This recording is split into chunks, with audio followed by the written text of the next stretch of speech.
হযরত ওমর রাদিয়াল্লাহু তাআলা আনহু উপস্থিত সবাইকে লক্ষ্য করে বলতেছেন, আর দেরি করব না, এখনই আবু যর গিফারির ফাঁসি হয়ে যাবে।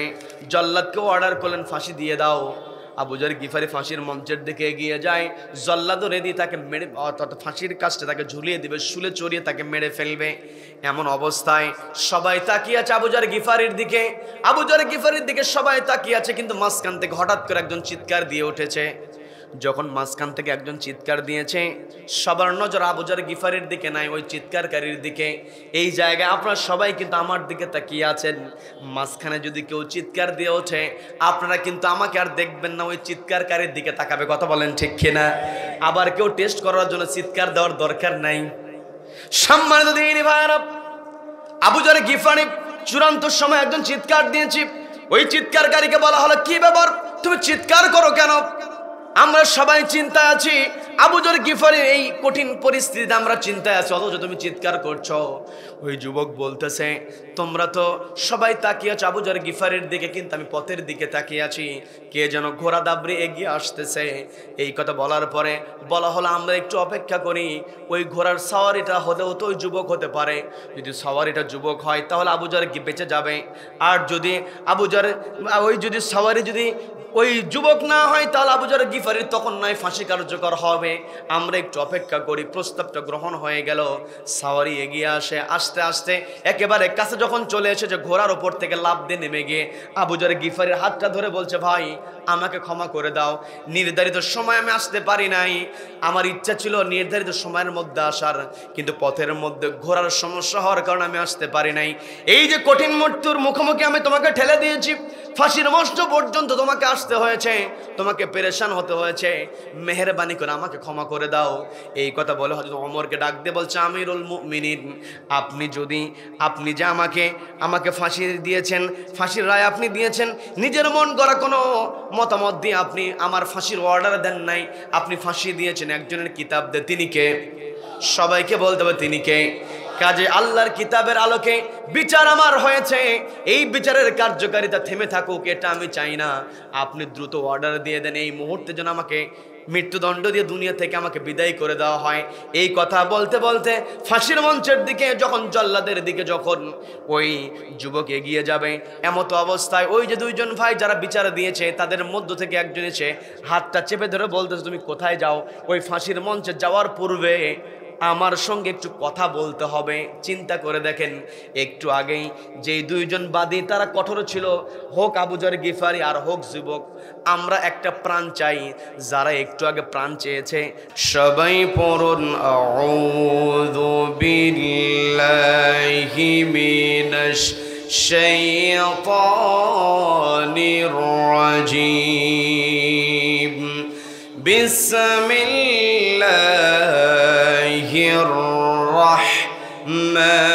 রাহমানির রাহিম।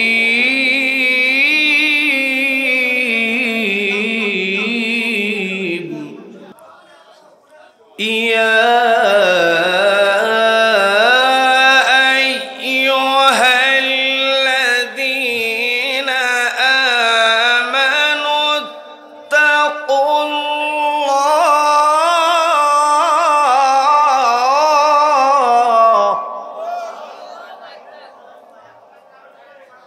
اتقوا الله ولتنظر نفس ما قدمت لغد واتقوا الله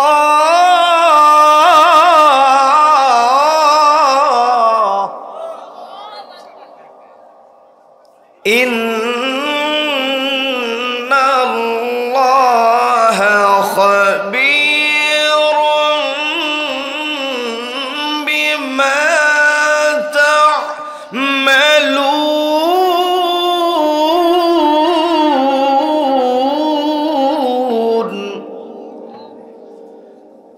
الله أكبر بسم الله الرحمن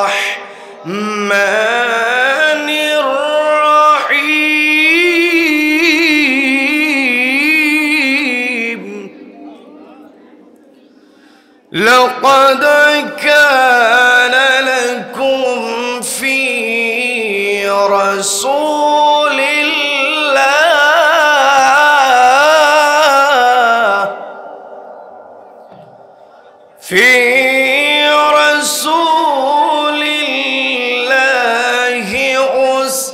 أسوة حسنة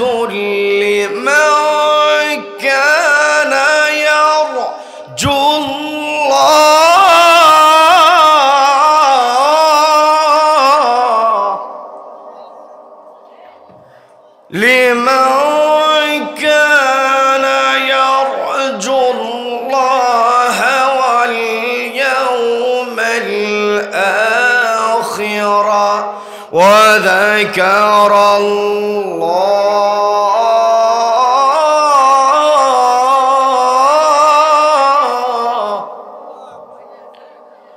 وذكر الله كثيرا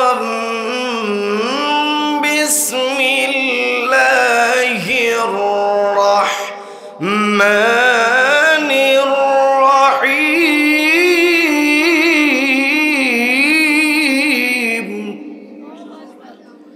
إن الله وملائكته يصلون على النبي يا أيها الذين آمنوا صلوا عليه وسلموا تسليما اللهم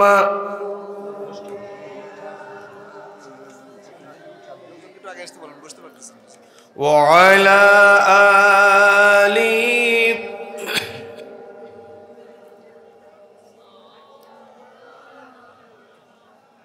সবাই পড়ুন আল্লাহুম্মা সাল্লি আলা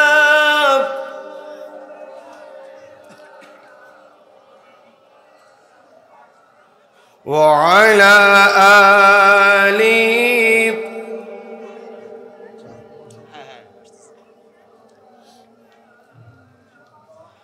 তায়েফের কথা ভেবে তায়েফের কথা ভেবে কাঁদে শুধু দুনয়ন এমন দরদি পেতে কাঁদে মন অনুক্ষণ আল্লাহুম্মা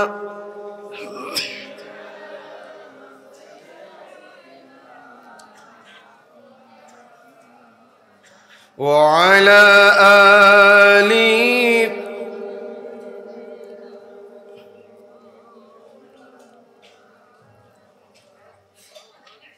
বাংলাদেশের অন্যতম প্রসিদ্ধ জেলা ইসলামী জনপদ পাবনা জেলার ফরিদপুর উপজেলার সোনাহারা দেবোত্তরপাড়া হাফিজিয়া ও এতিমখানার উদ্যোগে 18তম বার্ষিকী ওয়াজ মাহফিলের আজকের এই রহমতপূর্ণ বরকতপূর্ণ দিন মজলিসের সম্মানিত সুযোগ্য অনারেবল প্রেসিডেন্ট সভাপতিত্ব করছেন জনাব আলহাজ মোহাম্মদ আব্দুল করিম খান সাহেব। আজকের মাহফিলের সম্মানিত প্রধান অতিথি জননেতা জনাব মোহাম্মদ জহুরুল ইসলাম বকুল সাহেব। উপস্থিত রয়েছেন আজকের মাহফিলের সম্মানিত প্রধান মুফাসসির বিশিষ্ট আলেমে দ্বীন আমার অত্যন্ত শ্রদ্ধাভাজন পিতৃতুল্য মুরব্বী আন্তর্জাতিক খ্যাতিসম্পন্ন মুফাসসির কোরআন হযরত মাওলানা মুহাম্মদ রুহুল আমিন যুক্তিবাদী সাহেব। আমার পূর্বে কথা বলেছেন আলেমে দ্বীন শ্রদ্ধাভাজন হযরত মাওলানা মুহাম্মদ হারুন আর রশিদ সাহেব। আজকের মাহফিলের সম্মানিত বিশেষ অতিথিবৃন্দ, আমন্ত্রিত মেহমানবৃন্দ, উপস্থিত রয়েছেন হযরত উলামায়ে কেরাম, তলাবায়ে ইলম। বিশেষ করে আমার সামনে বসে আছেন অত্র এলাকার পার্শ্ববর্তী এলাকা হতে আগত কোরআন প্রেমিক, নবী প্রেমিক, তাওহীদ জনতা। পর্দার অন্তরাল থেকে শুনছেন আমার অত্যন্ত শ্রদ্ধেয় মা এবং বোনেরা। আলোচনার সূচনায় আমি জানতে চাচ্ছি আপনারা সকলে কেমন আছেন? সবাইকে বলতে হবে কেমন আছেন? আমাদেরকে ভালো রেখেছেন কে? আমাদেরকে ভালো রাখার একমাত্র কেবলমাত্র কর্তৃত্ব কার হাতে? যে রব্বুল আলামিন আমাদেরকে ভালো রেখে সুস্থ রেখে দুনিয়ার সব কাজকে এক পাশে রেখে কোরআনের আকর্ষণে যে মহান মনিব আমাদেরকে কোরআনের ময়দানে আসার বসার এবং কোরআনুল কারীম থেকে কিছু কথা বলা এবং শোনার মতো তৌফিক দান করলেন, সেই মহান মুনিবের দরবারে শুকরিয়া আদায় করে আমরা সকলে এক জায়গায় বলে উঠছি আলহামদুলিল্লাহ। আবারও বলছি আলহামদুলিল্লাহ। আল্লাহু আকবার। লা ইলাহা ইল্লাল্লাহ। আল্লাহু আকবার। ওয়ালিল্লাহিল হামদ। ওয়ালিল্লাহিল হামদ। আমরা কৃতজ্ঞতা আদায় করলাম কার? জীবনের প্রত্যেকটা ক্ষেত্রে প্রশংসা করতে হবে কার? আমার ভাইরা অনেকে দাঁড়িয়ে আছেন, ফাঁকা জায়গাগুলো একটু আগায়া একটু বসার চেষ্টা করেন, পিছনে ভাইরা যেন বসতে পারে। আপনি একটু আগায় আসেন, একটু আগায় আসেন, একটু জিকির করি লা ইলাহা। দ্রুত করেন, একেবারে সময় কম, খুবই দ্রুত। লা ইলাহা ইল্লাল্লাহ। লা ইলাহা ইল্লাল্লাহ। সুবহানাল্লাহ। আলহামদুলিল্লাহ। লা ইলাহা। দিলে বন্ধ করে দেন, আপনি বেস জিরো করে দেন, দিলে বন্ধ করে দেন। লা ইলাহা। ঠিক আছে। লা ইলাহা। সুবহানাল্লাহ। আলহামদুলিল্লাহ।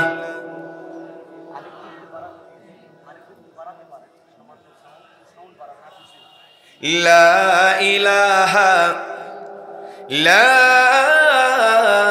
ইলাহা ইল্লাল্লাহ মুহাম্মাদুর রাসূলুল্লাহ সাল্লাল্লাহু আলাইহি ওয়াসাল্লাম। আমরা প্রশংসা করলাম কার? জীবনের প্রত্যেকটা ক্ষেত্রে প্রশংসা হবে কার? রাজত্বের মালিক কে? সম্মানিত দিনী ভাইরা, ভূমিকা দীর্ঘায়িত করব না। রাজত্বের মালিক আল্লাহ, এতে কোনো সন্দেহ আছে নাকি? পবিত্র কোরআনের 3 নম্বর সূরা, সূরা আলে ইমরানের 26 নম্বর আয়াতে রব্বুল আলামিন সুন্দর করে বলছেন, কুলিল্লাহুম্মা মালিকাল মুলকি তু'তিল মুলকা মান তাশাউ ওয়া তানজি'ুল মুলকা মিম্মান তাশাউ ওয়া তু'ইজ্জু মান তাশাউ ওয়া তুযিল্লু মান তাশাউ বিয়াদিকাল খায়র।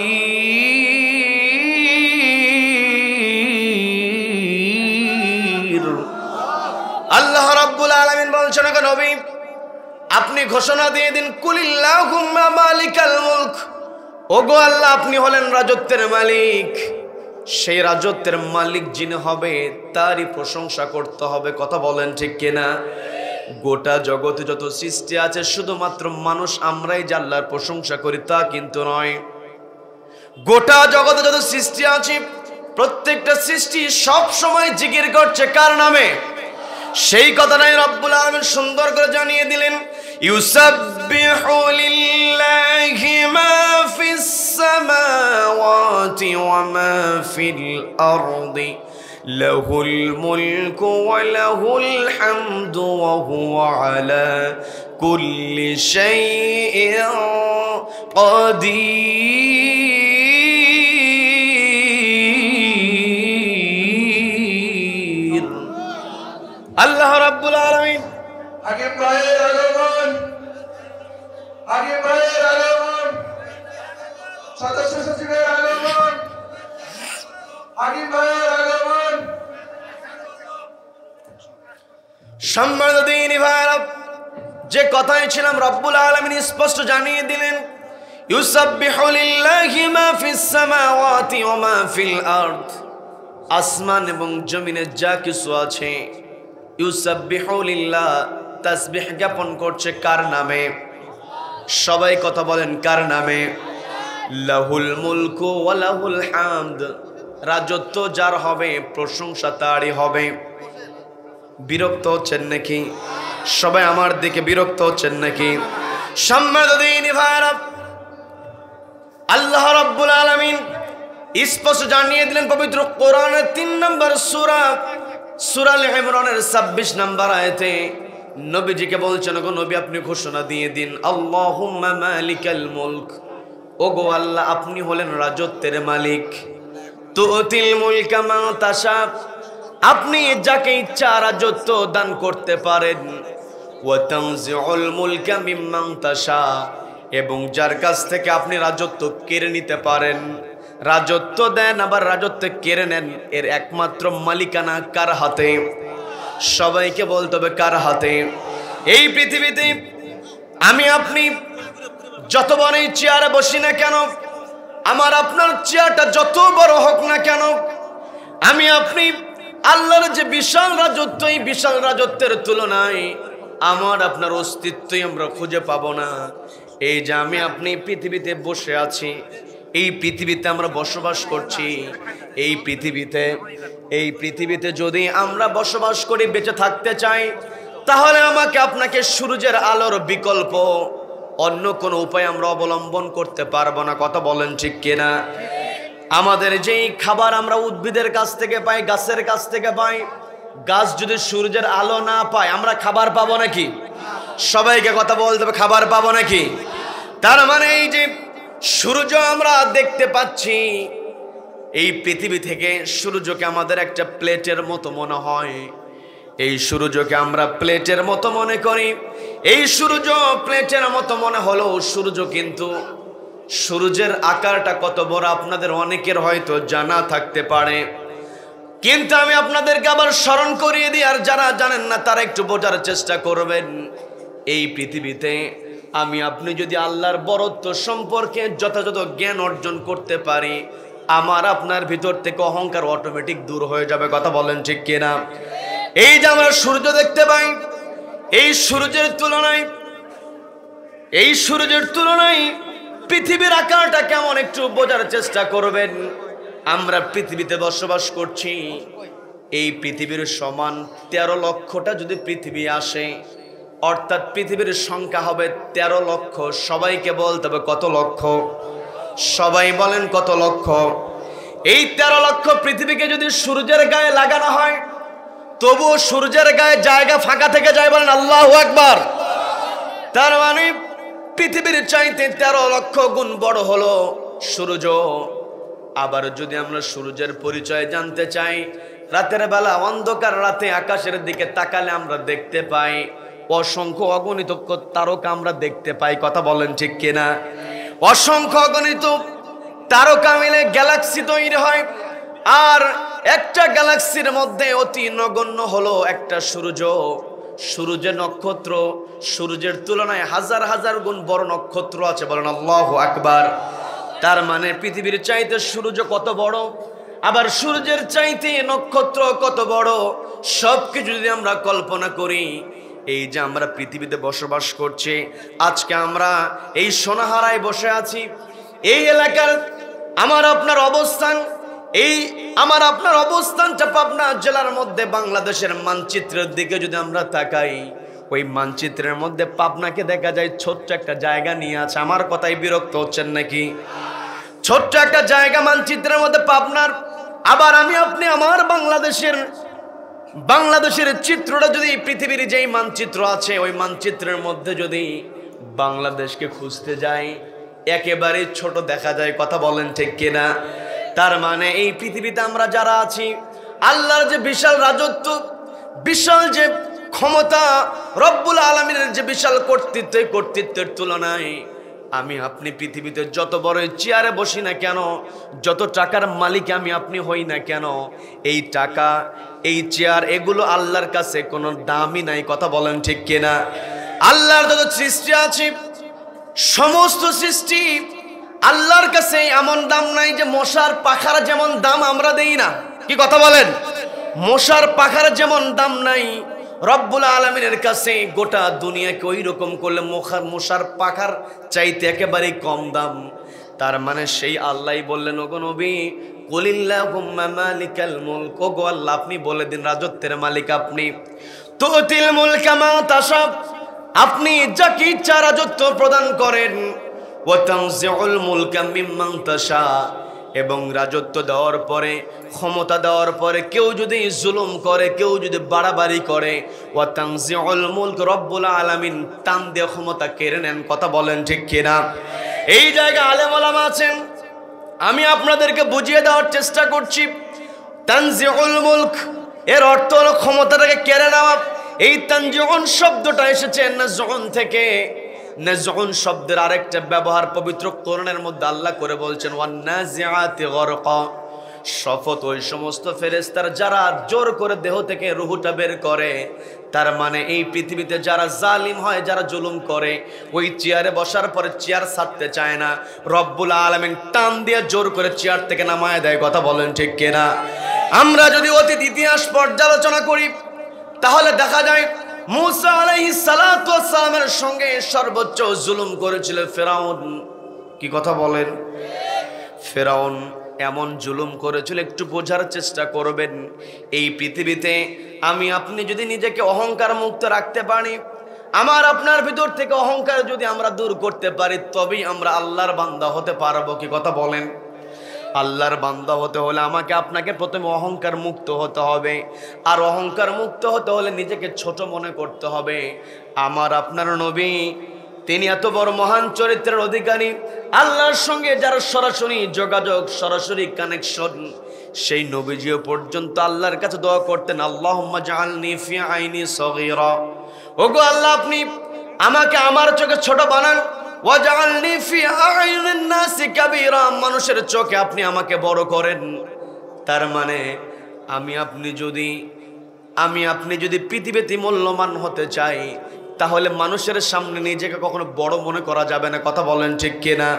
সম্মানিত ভাইরা, ফেরাউন কেমন বড় নিজেকে মনে করেছিল? আনা রাব্বুকুমুল আ'লা, বলেন নাউযুবিল্লাহ।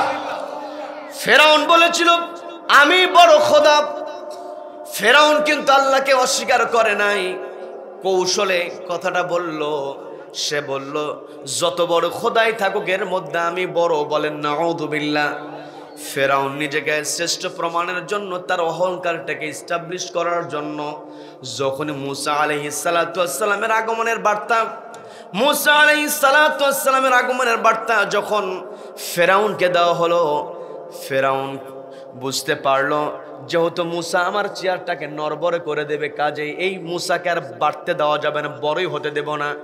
মায়ের পেট থেকে যখনই কোনো পুত্র সন্তান জন্মগ্রহণ করত, ওই পুত্র সন্তানকে ফেরাউন তার ক্ষমতা টিকিয়ে রাখার জন্য লক্ষ লক্ষ পুত্র সন্তান হত্যা করেছে। কথা বলেন ঠিক কিনা?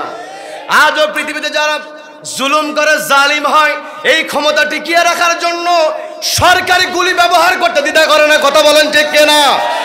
সম্মানিত দ্বীনি ভাইরা, যতই তারা চেষ্টা করুক না কেন, ফেরাউন যেমন লক্ষ লক্ষ শিশু সন্তানকে হত্যা করেছে, শেষ পর্যন্ত ফেরাউন তার ক্ষমতা টিকিয়ে রাখতে পারে নাই। ওই ফেরাউনকে রব্বুল আলামিন পানির মধ্যে চুবায়া মেরে আজও মিশরের জাদুঘরের শুটকি বানিয়ে রেখেছেন। কথা বলেন ঠিক কিনা? নমরুদ যখন জাতির পিতা ইব্রাহিম আলাইহিস সালাতু ওয়াস সালামের সঙ্গে অত্যাচারের সীমা যখন অতিক্রম করে ফেলল, রব্বুল আলামিন ওই নমরুদকেও নাস্তানাবুদ করে দিলেন।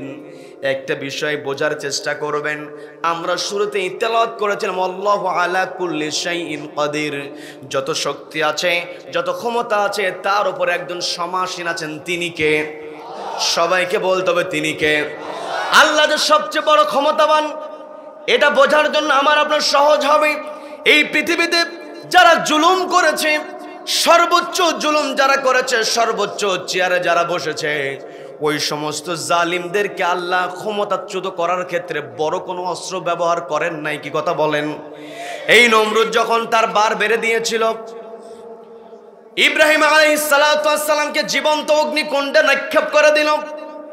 রব্বুল আলামিন ওই নমরুদকে দুনিয়া থেকে বিদায় করলেন সামান্য মশা দিয়া। কথা বলেন ঠিক কিনা? তাও যেন তেন মশা নয়, ল্যাংড়া মশা। কি কথা বলেন, কি কথা বলেন?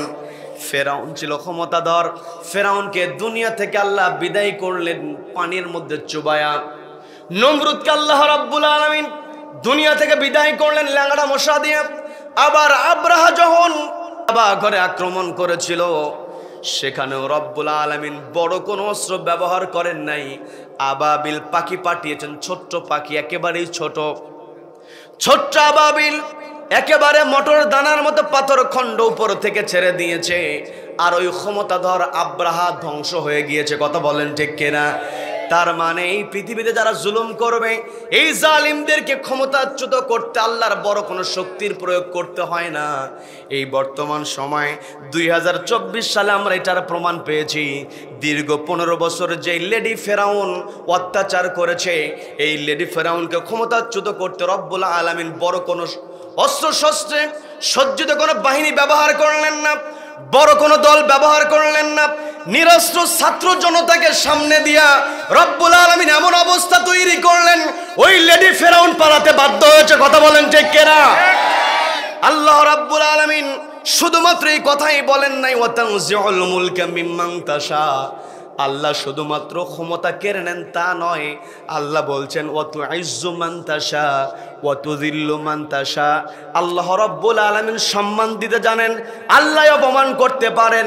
আল্লাহ রাব্বুল আলামিন ওই লেডি ফেরাউনকে সম্মান দিয়েছিলেন, কিন্তু সে যখন সম্মান পাওয়ার পরে অহংকার করেছিল, অহংকার করে বাংলাদেশের 2 জন মানুষকে ওই পদ্মা সেতুর উপর থেকে টুক করে ফেলেতে চেয়েছিল। কথা বলেন ঠিক কিনা? আজকে আমার দেশে সেই 2 জন ব্যক্তি, দেশনেত্রী খালেদা জিয়া সেও আছে, ডক্টর ইউনূস আছে। কথা বলেন ঠিক কিনা? তার মানে সে চেয়েছিল অপমান করার জন্য। কি কথা বলেন? ক্ষমতায় বসে যারা অপমান করবে তাদের জন্য এই আয়াতটা শিক্ষা দিয়েছেন কিয়ামত পর্যন্ত। এই আয়াত থেকে আমাকে আপনাকে শিক্ষা নিতে হবে। রব্বুল আলামিন বললেন বিয়াদিকাল খায়র, যত কল্যাণ আছে, যত ভালো আছে সবকিছু কার হাতে? সবাইকে বলতে হবে কার হাতে? এই সম্মান যদি আমি আপনি পেতে চাই, তাহলে আমাকে আপনাকে একটি কিতাবের সঙ্গে আসতে হবে। সেই কিতাবের নাম কি? সবাইকে বলবে কিতাবের নাম কি? এই যে কোরআনুল কারীম নিয়ে আমরা বসেছি, এই কোরআনুল কারীমটাকে আমরা অনেক সময় কোরআন শরীফ বলি। এখানে লেখা আছে কোরআন শরীফ। এই শরীফ অর্থের যদি আমরা বাংলা করতে চাই, তাহলে শরীফ শব্দের অর্থ সম্মানিত। আবার কোরআনের মধ্যে আল্লাহ ব্যবহার করেছেন কোরআনুল কারীম, কারীম শব্দের অর্থ সম্মানিত। আবার কোরআনুল মাজিদ শব্দটা আল্লাহ কোরআনের মধ্যে ব্যবহার করলেন, মাজিদ শব্দের অর্থ সম্মানিত। তার মানে এই কোরআন যার কাছে থাকে তার সম্মান মর্যাদা কেউ ক্ষুণ্ণ করতে পারে না, যতই অপবাদ দেখ। কথা বলেন ঠিক কিনা? যতই নির্যাতন করুক না কেন, যতই মিথ্যা অভিযোগ দেখ না কেন, এই কোরআন যার সঙ্গে থাকবে এই পৃথিবীর কোন জালিম কাউকে অপমান করতে পারবে না। কথা বলেন ঠিক কিনা? এর প্রমাণ আমরা পেয়েছি। এই বাংলাদেশে দীর্ঘ সময় যিনি তাফসীর করেছেন, কোরআন থেকে একেবারে সরাসরি কোরআন থেকে খুলে নিয়ে এমন করে তাফসীর করেছেন, রিকশাওয়ালাকে কেমন করে বোঝাতে হয়, একজন আইসক্রিমওয়ালাকে কেমন করে বোঝাতে হয়, একজন কৃষককে কেমন করে বোঝাতে হয়, আবার একজন বিজ্ঞানীকে কেমন করে কোরআন বোঝাতে হয়। আমাদের কোরআনের পাখি আল্লামা সাঈদী যখন এই কোরআন থেকে মহাকাশ বিজ্ঞান নিয়ে আলোচনা করেছেন, তার আলোচনা শুনে মনে হয়েছে তিনি একজন মহাকাশ বিজ্ঞানী। কথা বলেন ঠিক কিনা? আবার তিনি যখন হিউম্যান বডি নিয়ে আলোচনা করেছেন, তার আলোচনা শুনে মনে হয় তিনি একজন বায়োলজিক্যাল সায়েন্টিস্ট। কথা বলেন ঠিক কিনা? আবার তিনি রাষ্ট্র পরিচালনার ক্ষেত্রে এত সুন্দর করে তিনি কথা বলেছেন, তিনি সচিবদের উদ্দেশ্যেও কথা বলেছেন, ডিসিএসপিদের ব্যাপারে কেমন করে দায়িত্ব পালন করতে হবে, সচিবদের দায়িত্ব কেমন করে পালন করতে হবে, তার ওয়াজের মধ্যে সবকিছু ফুটে উঠেছে। কথা বলেন ঠিক কিনা? এই কোরআনের পাখির শ্রোতা এমন কোন সেক্টরে নাই, প্রত্যেকটা জায়গায় কাকে কেমন করে বোঝাতে হয় আমাদের কোরআনের পাখি বুঝিয়েছেন। সেই কোরআনের পাখিকে তারা দিলওয়ার হোসেন শিকদারের অপরাধ দিলওয়ার হোসেন সাঈদীর কাঁধের উপরে চাপিয়ে দিয়ে তাকে অপমানিত করার চেষ্টা করেছিল, তাকে দীর্ঘদিন বন্দী অবস্থায় রেখে দিয়েছিল, কিন্তু কখনো তার চেহারা থেকে হাসি কেড়ে নিতে পারে না। এই কথা বলেন ঠিক কিনা? আমরা দেখেছি দীর্ঘদিন তিনি বন্দী ছিলেন, একজন মানুষকে দীর্ঘদিন বন্দি অবস্থায় রাখলে তার চেহারার মধ্যে কষ্টের ছাপ থাকার কথা, কষ্টের মধ্যে তাকে রাখা হয়েছে। তাকে আমি সেই কষ্টের দিকে যাব না, বিস্তারিত ঘটনার দিকে যাব না, শুধুমাত্র কোরআনের সঙ্গে মানুষ থাকলে কেমন সম্মান পাওয়া যায়, মনের মধ্যে আত্মবিশ্বাস কেমন পাওয়া যায়, সেটা হলো আমাদের কোরআনের পাখিকে ওই জেলখানার মধ্যে রেখে দিয়ে কষ্ট দেওয়া হয়েছে, দীর্ঘদিন কষ্ট দেওয়া হয়েছে। কিন্তু আমরা কখনো তাকে আদালত চত্বরে যখন তাকে দেখেছি, বুকের মধ্যে তিনি কোরআন রাখতেন আর তার চেহারার মধ্যে ছিল হাসির ঝিলিক। কথা বলেন ঠিক কিনা? আবার সর্বশেষ যেই দিন তাকে শহীদ করে দেওয়া হলো, ইঞ্জেকশন পুশ করার পূর্বের দিন যখন তাকে জেলখানা থেকে যখন তাকে হসপিটালে আনা হলো, অসুস্থ মানুষ, দীর্ঘদিন নির্যাতন ভোগ করা মানুষ অ্যাম্বুলেন্স থেকে নামলেন। কিন্তু আমরা দেখেছি অ্যাম্বুলেন্স থেকে নামার পরে গোটা জাতির উদ্দেশ্যে সালাম দিয়ে তিনি যে হাসিটা দিয়েছেন, গোটা দুনিয়ার কোরআনওয়ালাদের জন্য এই হাসিটাই হলো অনুপ্রেরণা। কথা বলেন ঠিক কিনা? তার মানে আমার আপনার ক্লিয়ার হয়ে যেতে হবে, যত অত্যাচার করা হোক না কেন, আমার আপনার সম্পর্ক যদি কোরআনের সঙ্গে থাকে, তাহলে আমি আপনি কখনোই কষ্টের মধ্যে থাকবো না। বাহ্যিকভাবে হয়তো আমাকে কষ্ট দেওয়া হতে পারে, আমার আপনার প্রতি নির্যাতন করা হতে পারে। আপনাদের পাবনা জেলার যিনি ছিলেন ইসলামী আন্দোলনের রাহবার, কেমন কোরআনের সঙ্গে তাদের সম্পর্ক ছিল, তিনি তার ছেলেকে জিজ্ঞাসা করেছেন, বাবা আমি যখন ফাঁসির মঞ্চে যাব তখন কি আমার লুঙ্গি থাকবে না পায়জামা থাকবে? দেখেন তাদের ফাঁসির মঞ্চে যাওয়ার ক্ষেত্রে মনে হয় শ্বশুর বাড়ি যায়। কথা বলেন ঠিক কিনা? তার মানে এর দ্বারা বোঝা যায় এই পৃথিবীতে আমি আপনি যদি নির্ভয় থাকতে চাই, এই পৃথিবীতে আমি আপনি যদি নিজে নির্ভর থাকতে চাই, আমার আপনার সম্পর্ক কোরআনের সঙ্গে রাখতে হবে। খুবাইব রাদিয়াল্লাহু তাআলা আনহু হাতে শিকল পরানো হয়েছে, পায়ে শিকল পরানো হয়েছে, ফাঁসির মঞ্চে ঝুলিয়ে দেওয়া হবে। সাঈদ ইবনে আমর রাদিয়াল্লাহু তাআলা বর্ণনা করছেন, আমি ওই অন্তিম মুহূর্তে খুবাইবের চেহারার দিকে তাকিয়েছিলাম, আমি লক্ষ্য করে দেখেছি, আমি অবাক হয়েছি। ওই করুণ দৃশ্যের কথা এখনো মনে পড়লে আমার গায়ের লোমটা শিউরে ওঠে। সাঈদ ইবনে আমর বলছেন, আমি লক্ষ্য করে দেখেছি একজন মানুষকে কিছুক্ষণ পর দুনিয়া থেকে বিদায় করা হবে, অথচ তার চেহারার মধ্যে কোনো প্রকার আতঙ্কের ছাপ ছিল না, কষ্টের ছাপ ছিল না, বরং চেহারার মধ্যে ছিল হাসির ঝিলিক। বলেন আল্লাহু আকবার। তার মানে আমার আপনার এই পৃথিবীতে নির্ভর থাকতে হলে, আমার আপনার এই পৃথিবীতে শান্তিতে থাকতে হলে, মনের যে স্যাটিসফ্যাকশন আছে, মনের মধ্যে যেই শান্তি আছে, এটা আনতে হলে আমাকে আপনাকে কোরআনের সঙ্গে থাকতে হবে। আর এই কোরআনের সঙ্গে যদি আমি আপনি থাকতে চাই, তাহলে আমাকে আপনাকে কেমন করে কোরআন মানতে হবে? পবিত্র কোরআনের 33 নম্বর সূরা, সবাইকে বল দেবে কত নম্বর সূরা? সবাই বলেন কত নম্বর সূরা? 33 নম্বর সূরা, সূরা আল হাজাবের 21 নম্বর আয়াতে কারিমা আল্লাহ রাব্বুল আলামিন বলছেন, লাকাদ কানা লাকুম ফি রাসূলিল্লাহি উসওয়াতুন হাসানাহ লিমান কানা ইয়ারজুল্লাহা ওয়াল ইয়াওমাল আখির ওয়া যাকারাল্লাহ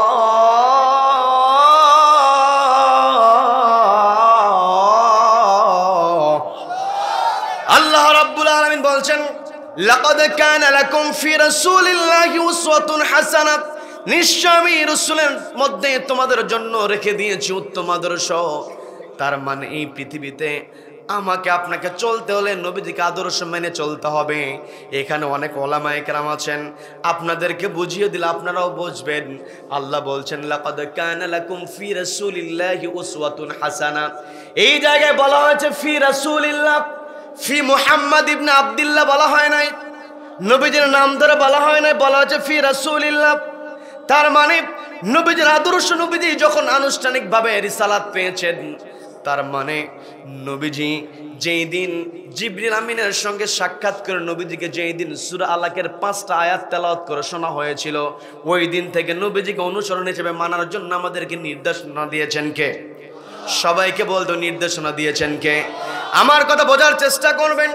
এখন যদি আমি আপনি কি প্রশ্ন করি, নবীজি জিবরিল আমিনের কাছ থেকে ওই 5টা আয়াত পাওয়ার পূর্বেই নবীজি তার প্রতিবেশীদের কাছ থেকে, বন্ধু বান্ধব এলাকার মানুষের কাছ থেকে নবীজি একটা উপাধি পেয়েছিলেন। সেই উপাধির নাম কি বলেন? সবাই বলেন উপাধির নাম কি? আল আমিন। তার মানে আল্লাহ বললেন লাকাদ কানা লাকুম ফি রাসূলিল্লাহি উসওয়াতুন হাসানা, নিশ্চয়ই রাসূলের মধ্যে আমি তোমাদের জন্য উত্তম আদর্শ রেখে দিয়েছি। নবীজির মধ্যে আমাদের জন্য উত্তম আদর্শ আল্লাহ রেখে দিয়েছেন। আর নবীজি যখন নবী হলেন না, আনুষ্ঠানিকভাবে যখন তাকে কোরআনের আয়াত জানানো হলো না, ওই সময় নবীজি উপাধি পেয়েছেন আল আমিন। নবীজির উপাধি ছিল আস সাদিক, তার মানে নবীজি ছিলেন সত্যবাদী, নবীজি ছিলেন আমানতদার। কথা বলেন ঠিক কিনা?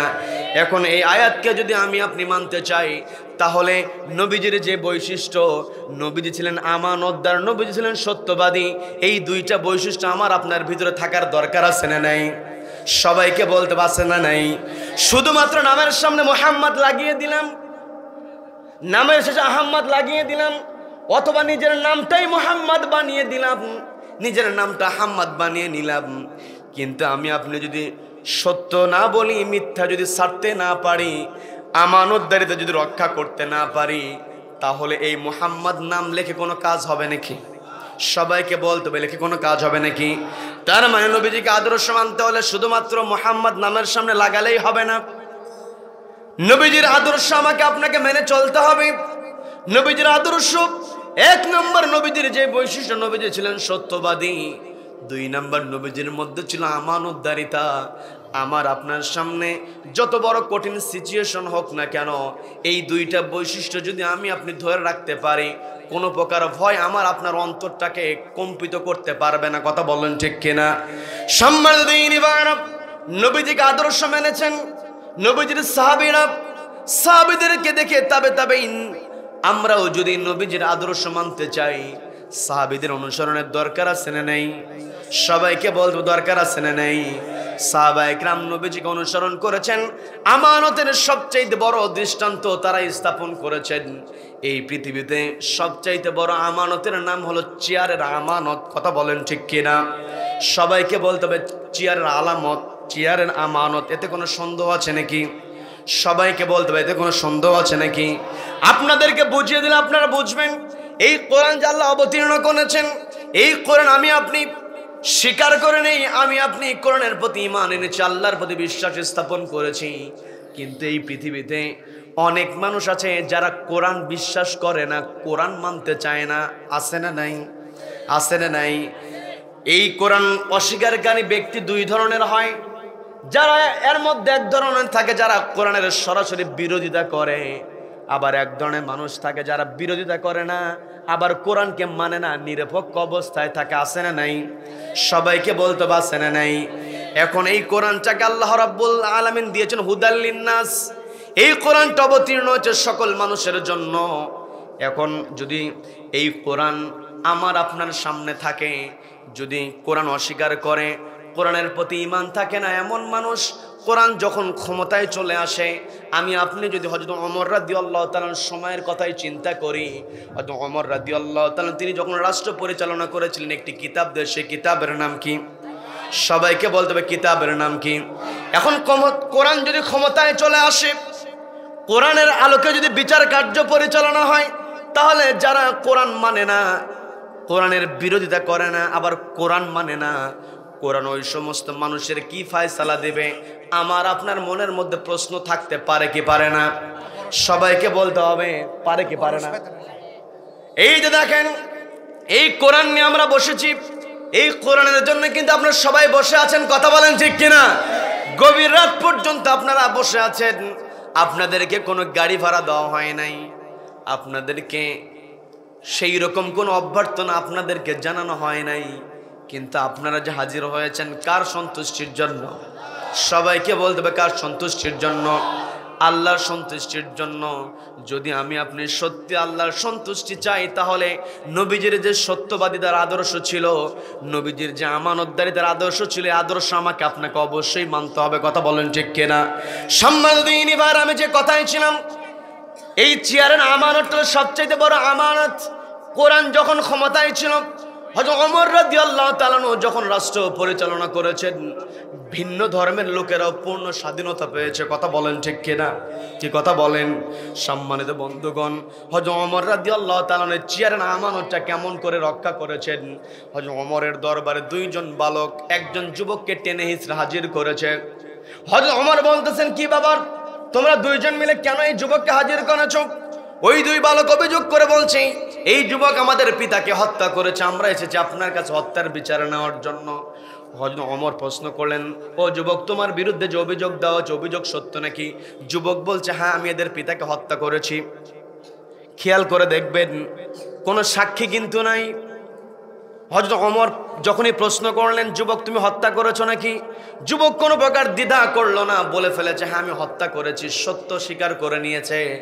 হযরত ওমর একটু অবাক হলেন, কারণ আমার রাষ্ট্রে আন-নাফসু বিন-নাফস, কোরআনের মধ্যে আল্লাহ দিয়েছেন আন-নাফসু বিন-নাফস, যেই ব্যক্তি নিজের হাতে আইন উঠিয়ে নিয়ে আরেকজনকে হত্যা করে ফেলবে, হত্যার পরিবর্তে তার হত্যাকাণ্ডের রায় চলে আসবে। কথা বলেন ঠিক কিনা? হযরত ওমর বলতেছেন, তুমি তো সরাসরি সত্য কথা বলেছো, তোমাকে স্বীকারোক্তি নিতে তেমন কোনো তোমাকে প্রশ্ন করতে হয় না। আমাকে আমার দেশের মধ্যে যদি আমরা লক্ষ্য করি, রিমান্ডের পর রিমান্ডে নেওয়া হয়, তারপরও সত্য খুঁজে পাওয়া যায় না। কথা বলেন ঠিক কিনা? কিন্তু যুবক যখন সত্য বলেছে, হযরত ওমর রাদিয়াল্লাহু তাআলা আনহু বলতেছেন, তুমি তো সত্য কথা বলেছো, এখন আমি একটু জানতে চাই এদের পিতাকে কেন তুমি হত্যা করেছো? যুবক বলতেছে, আমি মুসাফির মানুষ, দীর্ঘ পথ পাড়ি দিয়ে আমি যাচ্ছিলাম, আমার শরীরে যখন ক্লান্তি চলে এসেছে, আমি আমার উটের পর থেকে নেমে গেলাম, আমি শুয়ে পড়েছি, ঘুমিয়ে পড়েছি। ঘুমানোর পূর্বে যেই জায়গাতে উটটাকে রেখে দিয়েছিলাম, ঘুম থেকে জাগ্রত হওয়ার পরে দেখি সেই জায়গাতে আমার উটটা নাই। তার মানে দীর্ঘ পথ পাড়ি দিয়েছে যুবক, যুবকের বাহনটাই হলো উট। তৎকালীন সময় তো গাড়ি ঘোড়া ছিল না, ঘোড়া গাধা উট এগুলোই তো ছিল বাহন। কথা বলেন ঠিক কিনা? যুবক বলতেছে, আমি ঘুম থেকে উঠে যখন আমার বাহন দেখতে পেলাম না, আমি চিন্তায় পড়ে গেলাম, আমি খুঁজতে লাগলাম আমার উটটা কোথায় গেল। খুঁজতে খুঁজতে গিয়ে দেখি একটা জমির পাশে পড়ে আছে, গিয়ে দেখি রক্তাক্ত হয়ে আছে, মৃত অবস্থায় পড়ে আছে। আমি তখন টেনশনে পড়ে গেলাম, আবার মনের মধ্যে কষ্ট চলে আসলো, আমার এই উটটাকে কে না যন্ত্রণা দিয়েছে, ব্যথা দিয়েছে। আমি খুঁজতে লাগলাম আমার উটটাকে কে হত্যা করলো। খুঁজতে খুঁজতে গিয়ে যখন জানতে পারলাম এদের এই দুই বালকের পিতা আমার উটটাকে হত্যা করেছে, গিয়ে প্রশ্ন করলাম, কেন তুমি আমার উটটাকে হত্যা করেছো?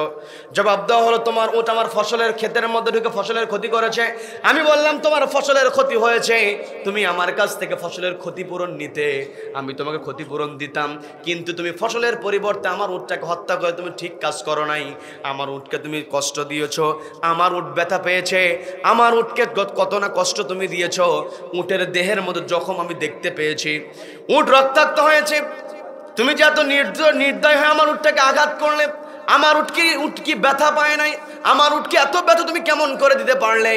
যখন আমি আমার উটের প্রতি মহাব্বতের কথা বললাম, খেয়াল করে দেখবেন সমাজের মধ্যে যারা গরু পালন করে, গরুর প্রতি একটা মহাব্বত আছে না নাই?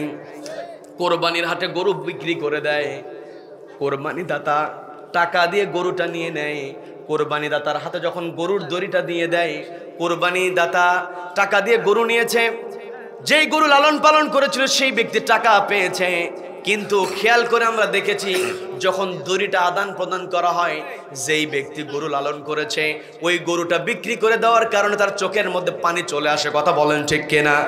তার মানে একটা মায়া থাকতেই পারে, উটের প্রতি মায়া থেকে ওই যুবক বলতেছে, আমি যখন তাকে বললাম, তুমি না জানি আমার উটটাকে কত কষ্ট দিয়েছো, কত যন্ত্রণা আমার উটের হয়েছে, আমি এই কথা বলার পরে আমাকে এদের পিতা বলতেছে, উটের জন্য আবার এত মায়া, উটের জন্য আবার এত যন্ত্রণা, উটের আবার এত মায়া কিসের, উটের আবার যন্ত্রণা, এত কথা বলো কেন? এই কথা বলার পরে আমার মনের মধ্যে একটা রাগ চলে আসলো। একে যে তুই আমার উটটাকে আঘাত করেছিস, কষ্ট দিয়েছিস, যন্ত্রণা হয়েছে, এই যন্ত্রণাকে তুই টিটকারি মনে করে নিয়েছিস। এই কথা চিন্তা করে আমি একটা পাথরখণ্ড হাতে উঠিয়ে নিলাম। উঠিয়ে নিয়ে আমার ইচ্ছা ছিল তাকে আস্তে করে আঘাত করে ব্যথা বোঝানো। আমার কিন্তু মেরে ফেলে দেওয়ার কোনো টেন্ডেন্সি ছিল না। আমার উদ্দেশ্য ছিল তাকে আস্তে করে একটু আঘাত করব। আমি আস্তে আঘাত করার জন্য যখন পাথরখণ্ড এগিয়ে নিচ্ছিলাম, অমতো অবস্থায় এদের পিতা আমার দিকে তেড়ে চলে আসে। আমার ইচ্ছা ছিল আস্তে আঘাত করা, কিন্তু আমার দিকে তেড়ে আসার কারণে আঘাতটা আস্তে লাগে না, জোরে লাগে যাওয়ার কারণে সেই জায়গাতে মারা গিয়েছে আমিরুল মুমিনিন। সত্যি করে বলছি, এদের পিতাকে হত্যা করার কোনো ইচ্ছা আমার ছিল না। আমাকে কি ক্ষমা করে দেওয়া যায় নাকি? যখন হযরত ওমরকে প্রস্তাব দেওয়া হলো, হযরত ওমর বলতেছেন আমি বিচারক হতে পারি, আমি সবচেয়ে বড় চেয়ারে আমি বসতে পারি, এই চেয়ারটা হলো আমার জন্য আমানত। তুমি যে আমার কাছে ক্ষমা চাইছো, আমি তোমাকে ক্ষমা করতে পারবো না, তোমাকে ক্ষমা কেবল এই দুই বালকই করতে পারে। বলেন আল্লাহু আকবার, বলেন আল্লাহু আকবার। এটার নামই ইসলাম। কথা বলেন ঠিক কিনা? যখন বালককে বলা হলো মাফ করে দাও, বালকেরা বলছে না মাফ করবো না। হযরত ওমর রাদিয়াল্লাহু তাআলা রায় দিয়ে দিলেন, তুমি তো উটের পরিবর্তে আমার কাছে উট দাবি করতে পারতে, বিচার দিতে পারতে, কিন্তু তুমি উটের পরিবর্তে মানুষকে হত্যা করেছো, কাজেই তোমার বিরুদ্ধে আমার রায় যেটা হলো, আমার তো রায় নয়, আল্লাহর অর্ডার। কার অর্ডার? আল্লাহর অর্ডার আলোকে আমি তোমার রায়টা দিয়ে দিলাম, সেটা হলো তোমাকে ফাঁসির মঞ্চে ঝুলতে হবে। বলার সঙ্গে সঙ্গে যুবক বলতেছে আমিরুল মুমিনিন, আপনি আমার ফাঁসি দিয়েছেন, এই ফাঁসিটাকে আমি মেনে নিয়েছি, আমার এই ফাঁসিতে কোনো আপত্তি নাই, কিন্তু আমার একটা দাবি আছে, সেটা হলো আগামী জুমার দিন পর্যন্ত আমাকে একটু বাড়ি যেতে দিতে হবে। আগামী জুমার দিন পর্যন্ত বাড়িতে যাব, এই সুযোগ দিতে হবে। ওমর বলছেন তোমাকে যদি আমি বাড়িতে যাওয়ার সুযোগ দেই, তুমি বাড়িতে যাওয়ার পর তুমি নাও আসতে পারো, তোমার সন্তান সন্ততির সঙ্গে দেখা হওয়ার পরে, স্ত্রীর সঙ্গে দেখা হওয়ার পরে তুমি হাজির নাও হতে পারো, তখন আমি কেমন করে বিচার দিব? যুবক বলছে আমিরুল মুমিনিন, আমি আমার পরিবারের সদস্যদের সঙ্গে দেখা করতে যাব না, আমি আমার আমানতদারিতা রক্ষা করতে যাব। বলেন আল্লাহু আকবার। হযরত ওমর আরো অবাক হলেন, আমানতদারিতা মানে? আমার ওই যুবক বলছে আমার কাছে আমার ছোট ভাইয়ের কিছু আমানত জমা আছে, এই আমানত আমি ছাড়া আর কেউ জানে না, ছোট ভাইকে যদি না বুঝিয়ে দেই আর আমার যদি মৃত্যুদণ্ড হয়ে যায়, আমি তো আমানতের খেয়ানতকারী হয়ে যাব। আল্লাহু আকবার। যুবককে যখন ফাঁসির অর্ডার দিয়ে দেওয়া হলো, যুবকের তো মরণ নিয়ে চিন্তা করা উচিত ছিল, কিন্তু যুবক মরণ নিয়ে চিন্তা করে নাই, যুবক চিন্তা করেছে তার আমানতদারিতা নিয়ে। কথা বলেন ঠিক কিনা? আর নবীজির শুরুতেই, অর্থাৎ নবীজি নবী হওয়ার পূর্বেই তিনি যেই দৃষ্টান্ত স্থাপন করেছিলেন, নবীজি ছিলেন সবচাইতে বড় আমানতদার। কথা বলেন ঠিক কিনা?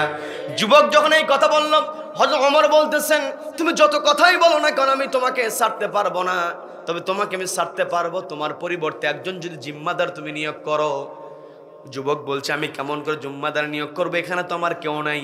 হযরত ওমর বলতেছে কেউ যদি জিম্মাদারি দিতে না পারো, তোমাকে আমি ছাড়তে পারবো না। একটা পর্যায়ে যুবক চিন্তা করলো আমি তো মুসলিম, এখানে সবাই তো মুসলিম, দেখি তো কেউ সহযোগিতা করে কিনা।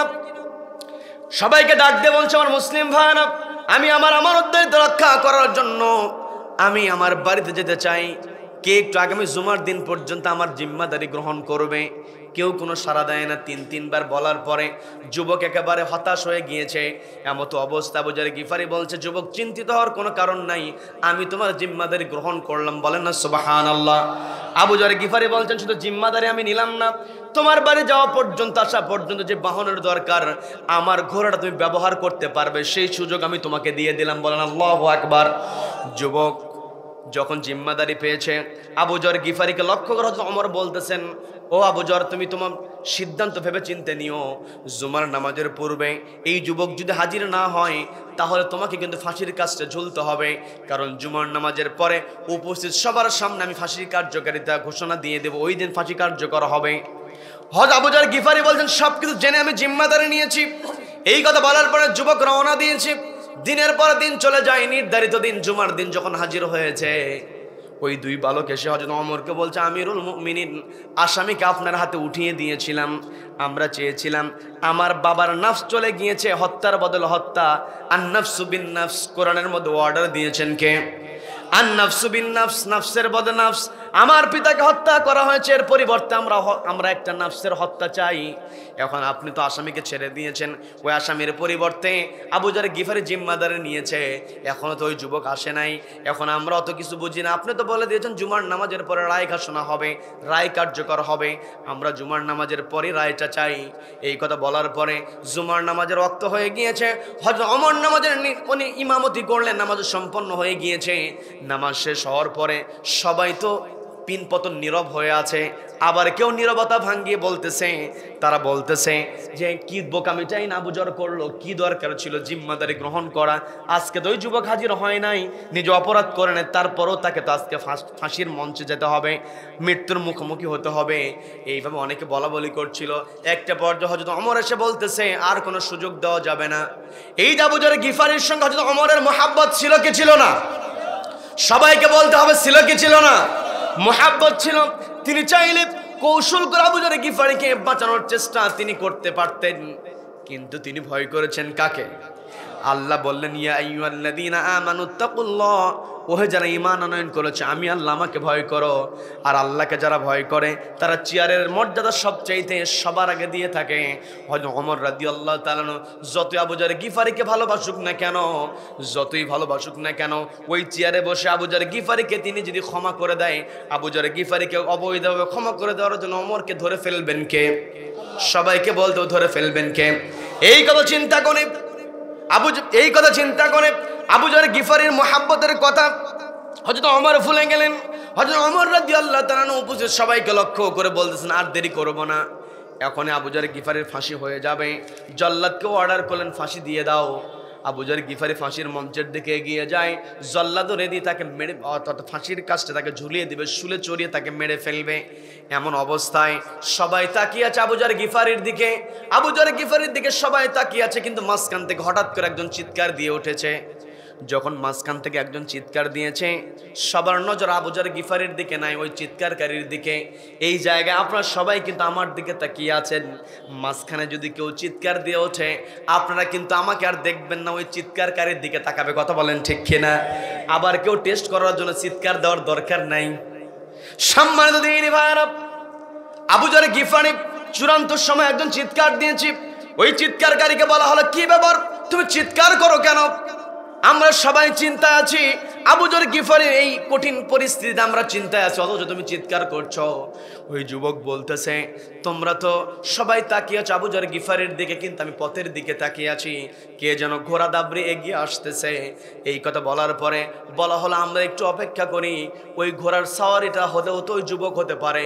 যদি সাওয়ারিটা যুবক হয় তাহলে আবু যর বেঁচে যাবে, আর যদি আবু যর যদি সাওয়ারি যদি ওই যুবক না হয় তাহলে আবু যর গিফারির তখন নয় ফাঁসি কার্যকর হবে। আমরা একটু অপেক্ষা করি। প্রস্তাবটা গ্রহণ হয়ে গেল। সাওয়ারি এগিয়ে আসে, আস্তে আস্তে একেবারে কাছে যখন চলে এসেছে, ঘোড়ার ওপর থেকে লাফ দিয়ে নেমে গিয়ে আবু যর গিফারির হাতটা ধরে বলছে ভাই আমাকে ক্ষমা করে দাও, নির্ধারিত সময় আমি আসতে পারি নাই, আমার ইচ্ছা ছিল নির্ধারিত সময়ের মধ্যে আসার, কিন্তু পথের মধ্যে ঘোড়ার সমস্যা হওয়ার কারণে আমি আসতে পারি নাই। এই যে কঠিন মৃত্যুর মুখোমুখি আমি তোমাকে ঠেলে দিয়েছি, ফাঁসির মঞ্চ পর্যন্ত তোমাকে আসতে হয়েছে, তোমাকে পেরেশান হতে হয়েছে, মেহেরবানি করে আমাকে ক্ষমা করে দাও। এই কথা বলে হযরত ওমরকে ডাক দিয়ে বলছে আমিরুল মুমিনিন, আপনি যে আমাকে ফাঁসি দিয়েছেন, ফাঁসির রায় আপনি দিয়েছেন, নিজের মন গড়া কোনো মতামত দিয়ে আপনি আমার ফাঁসির অর্ডার দেন নাই, আপনি ফাঁসি দিয়েছেন একজনের কিতাব দিয়ে। তিনি কে? সবাইকে বলতে হবে তিনি কে। কাজে আল্লাহর কিতাবের আলোকে বিচার আমার হয়েছে, এই বিচারের কার্যকারিতা থেমে থাকুক এটা আমি চাই না। আপনি দ্রুত অর্ডার দিয়ে দেন এই মুহূর্তে যেন আমাকে মৃত্যুদণ্ড দিয়ে দুনিয়া থেকে আমাকে বিদায় করে দেওয়া হয়। এই কথা বলতে বলতে ফাঁসির মঞ্চের দিকে যখন জল্লাদের দিকে যখন ওই যুবক এগিয়ে যাবে, এমতো অবস্থায় ওই যে দুইজন ভাই যারা বিচার দিয়েছে তাদের মধ্য থেকে একজন এসে হাতটা চেপে ধরে বলতেছে তুমি কোথায় যাও? ওই ফাঁসির মঞ্চে যাওয়ার পূর্বে আমার সঙ্গে একটু কথা বলতে হবে। চিন্তা করে দেখেন, একটু আগেই যেই দুইজন বাদী তারা কঠোর ছিল, হোক আবু যর গিফারি আর হোক যুবক, আমরা একটা প্রাণ চাই। যারা একটু আগে প্রাণ চেয়েছে, যারা একটু আগে হত্যাকাণ্ড চেয়েছে, তারাই যখন ওই ফাঁসির মঞ্চে অপরাধী যায় ঠেকিয়ে দেয়। কেন ঠেকিয়ে দিল এটা জানার আগ্রহ আছে না নেই? সবাইকে বলতে হবে আগ্রহ আছে না নেই? যখন গিয়ে প্রশ্ন করা হলো তুমি আর করো না, তুমি এগিয়ে যাও না, তোমার সাথে একটু কথা বলতে চাই। বলে কি কথা জানতে চাই? তুমি তো আজকে এখানে হাজির হয়েছে একমাত্র মরণকে মেনে নেওয়ার জন্য, মৃত্যুর জন্য তুমি তো এখানে হাজির হয়েছ। এই যে মৃত্যুর জন্য তুমি হাজির হয়েছ, তুমি তো চাইলে পালিয়ে থাকতে পারতে, কিন্তু তুমি কেন মৃত্যুকে ভয় না করে এখানে হাজির হয়েছ? ওই যুবক জবাব দিয়ে বলছে আমি যেই দিন ওয়াদা করেছিলাম সেই দিন আমার পরিচয় দিয়েছিলাম মুসলিম।